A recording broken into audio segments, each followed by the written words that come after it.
Americans can die when they want to that they must resort in most cases to violent, lonely means of suicide. And that's very unfortunate because a person like Robin Williams, who has Lewy bodies dementia, diagnosed obviously after he died, should not have had to hang himself by his belt on a doorknob. That was a horrible, undignified way to die, and most people who commit suicide don't pick peaceful methods because they're not available.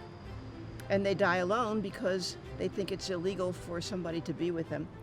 And I guess it's because we are a religious country, and it's taken 23 years, even for 10 states, to pass a death with dignity law like we have in California, the End of Life Option Act. And that's restricted only to people who have 6 months or less to live. And even then, it's hard to find a doctor to do it. So we have to have a new model of achieving a peaceful death, and not necessarily by doctors, because doctors are not trained to help you die. Doctors are trained to have you live forever. So we have to work on that. And Final Exit Network is another model. You can look up the website where people essentially do it themselves under the supervision of exit guides. The majority of Americans do believe that people should have help in dying. And when Kevorkian was around, 75% of Americans agreed with what he did for people who are not just terminal, but who have severe chronic illnesses from which they're suffering.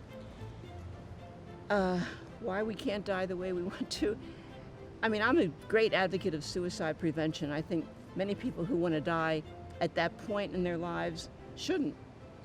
I think they could have fulfilling, useful, loving lives if they stayed alive longer. And I was a psychologist. I worked with people like that. But there is a difference between just dying whenever you want to and making sure that it's done right, that you're not lonely, that you're surrounded by your loved ones, that you can say goodbye to people. So our law in California, the End of Life Option Act, permits that to happen, but dementia is not one of those reasons. You don't die within 6 months of dementia, or if you do, you lack capacity to make a decision, which you must have under that law. So it is a real question about expanding our laws to include some better way to die with dementia.